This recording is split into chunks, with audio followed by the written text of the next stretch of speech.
조지아주 도로교통국은 노동절 휴일을 맞아 이번 주말 애틀랜타 지역 곳곳에서 각종 행사 등으로 주요 도로가 통제될 예정이라고 밝혔습니다.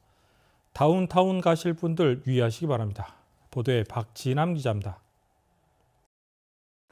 이번 노동절 연휴에 메트로 애틀랜타 지역은 연중 가장 바쁜 주말을 보낼 것으로 보입니다.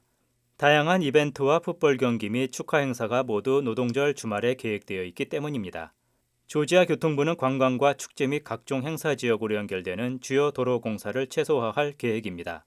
조지아 교통부는 혼잡한 주말을 대비해 애틀랜타 지역에 대한 5일간의 교통 예보를 내놨습니다.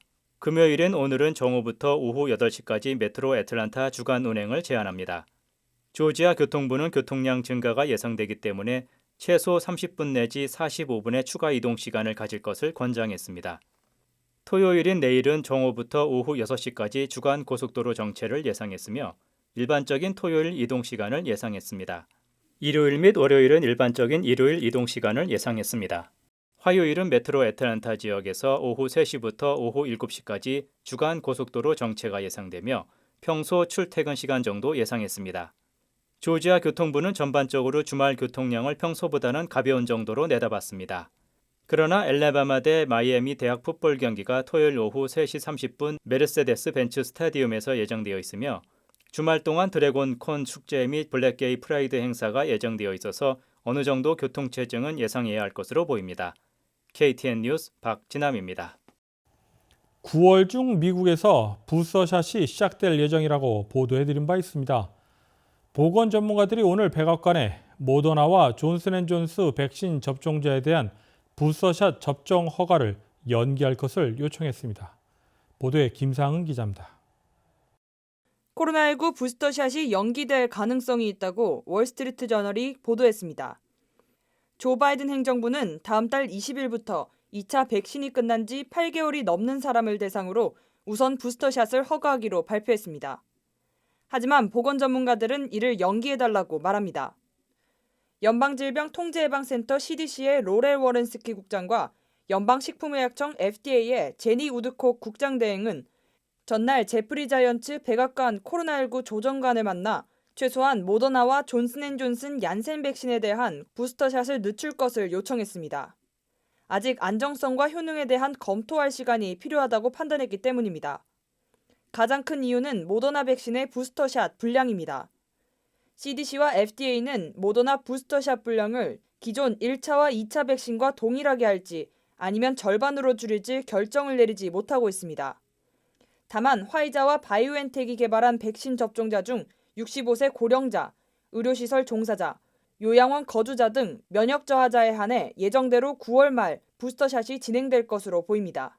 KTN 뉴스 김상은입니다. 어제 제19차 세계 한상대회 소식 전해드렸는데요. 대회 참가의 중요한 변수인 자가격리 면제에 관한 재외동포재단이 계획을 발표했습니다. 제19차 세계 한상대회를 주관하는 본부 사무국은 이번 세계 한상대회 참가 등록을 완료한 자 가운데 격리 면제가 필요한 자는 백신 접종 여부, 제출 서류, 비즈니스 프로그램 참여 등을 검토하여 학술, 공익적 목적으로 정부에 격리 면제를 일괄 신청할 계획이라고 밝혔습니다. 이번 제19차 세계 한상대회 주제는 기후변화 대응을 위한 4차 산업혁명과 그린 뉴딜이며 대회 기간은 10월 19일부터 21일까지 서울에서 열립니다. 이에 관해 애틀랜타 조지아 한인상공회에서는 오는 13일 월요일까지 참가 신청을 접수 중에 있습니다. 애틀랜타 한인회 차기 회장 선거를 앞두고 이번 선거관리위원회에 대한 불만의 목소리가 나오고 있습니다. 애틀랜타 한인회 김기수 이사와 김성갑 정치참여위원장은 오늘 기자회견을 자청해 선관위 해산을 요구했습니다. 34대 한인회장 김윤철은 선관위원 구성을 즉시 해산하십시오. 선관위 구성에는 많은 의혹과 투명하지 못한 문제점이 있다는 것을 절대 다수의 동포들의 의견입니다. 선관위를 구성하기 위해서는 한인 해칙에 속한 해칙법에 준수하지 않았고, 둘째, 불투명한 34대 한인회 이사 구성원에도 명백히 투명하게 밝혀지지 않았습니다. 김성갑 위원장은 특별히 선관위원장의 자격과 공탁금 인상 부분에 대해 언급했습니다. 한일회 관계자이고 직전 회장인자를 선관위원장으로 선출한 점, 위 사항을 위반한 선관위원회 선출된 분들이 마음대로 독선적으로 타주 운운을 하면서 공탁금을 대폭 인상한 점. 김기수 이사는 김일홍 선관위원장은 직전 회장이자 한인회 법사위원장이라고 말하며 외부 인사가 아니라고 주장했습니다. 또한 이번 선관위 구성에 따르면 차기 회장 선거는 기울어진 운동장이라고 칭하며 지금 선관위를 해산하고 다시 선관위를 구성해야 한다고 주장했습니다. 이를 위해 이사들을 오늘 만나 의견을 모을 것이라고 덧붙였습니다. 한편 김성갑 위원장과 김기수 이사는 김상국 수석부회장의 선관위원 사퇴 부분에 대해 예년과 다르게 한인회로부터 선관위원 임명장을 받은 것이 없다며 이미 이사장에게 사퇴 의사를 밝힌 상태에서 사퇴서 제출 여부를 거론하는 것은 의미가 없다고 말했습니다. KTN 뉴스 스티븐입니다. 다음은 코로나19 소식입니다. 오늘의 코로나19 현황을 김상은 기자가 종합했습니다. 9월 3일 오후 2시 50분 기준 미국 내 코로나19 누적 확진 환자는 4,053만 7,943명, 누적 사망자는 66만 3,047명입니다. 어제 하루 동안 신규 확진 환자는 18만 2,601명 늘었고 신규 사망자는 2,899명 증가했습니다. 주변 누적 확진 환자는 캘리포니아, 텍사스, 플로리다, 뉴욕, 일리노이 순으로 많습니다. 주변 누적 사망자는 캘리포니아, 텍사스, 뉴욕, 플로리다, 펜실베니아 순으로 많습니다. 다음은 조지아주 코로나19 현황입니다. 오후 2시 50분 집계에 따르면 조지아주의 누적 확진 환자는 111만 2,841명, 누적 사망자는 2만 41명입니다. 신규 확진 환자는 9,085명 증가했고 신규 사망자는 105명 늘었습니다. 다음은 카운티별 집계입니다. 귀넷 카운티 누적 확진 환자 99,760명, 누적 사망자는 1,424명입니다. 목요일 대비 신규 확진 환자는 649명 증가했고 신규 사망자는 8명 늘었습니다. 귀넷 카운티 누적 확진 환자 98,467명, 누적 사망자는 1,182명입니다. 신규 확진 환자는 428명 늘었고 신규 사망자는 2명 늘었습니다. 이상 오늘의 코로나19 현황이었습니다.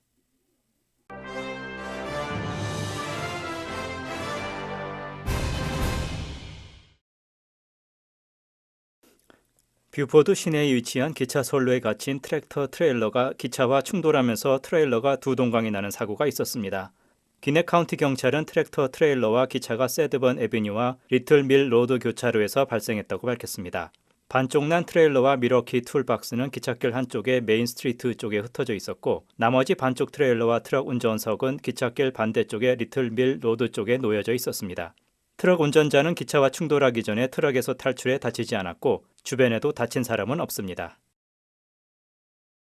이상기후가 커피 생산량에도 영향을 줄 것으로 보입니다. 세계 최대 커피 생산국 브라질과 베트남에서는 지난해보다 커피 생산량이 크게 줄었습니다. 브라질은 1996년 이후 최악의 서리가 내리면서 커피 생산량이 지난해보다 22%가량 줄었습니다. 한편 베트남에선 이상기후와 코로나19 봉쇄령으로 원두 생산뿐만 아니라 수송에도 어려움이 잇따르고 있습니다. 이 때문에 브라질과 베트남 모두 원두 가격이 급상승했습니다. 전문가들은 커피 공급에 타격이 있는 것은 물론 소비자 가격도 상승할 것으로 전망했습니다. 다국적 에너지 기업 쉘이 한국울산의 대규모 부유식 해상 풍력발전단지 개발을 추진 중인 것으로 알려졌습니다. 쉘 측은 합작법인 문무바람을 공식 설립해 해상 풍력 발전단지를 개발한다는 계획입니다. 지분 비율은 쉘이 문무바람의 지분 80%를 보유하며 나머지 20%는 한국 업체 코엔스와 스웨덴 회사 헥시콘의 합작회사인 코엔스 헥시콘이 갖게 됩니다. 이번 사업은 한국 정부가 오는 2030년까지 재생에너지 비중을 20%로 늘리는 내용 등을 담은 2050 탄소 중립 비전을 추진하는 가운데 나온 것입니다. 이상으로 9월 3일 KTN 뉴스를 모두 마칩니다. 시청해주신 여러분 고맙습니다.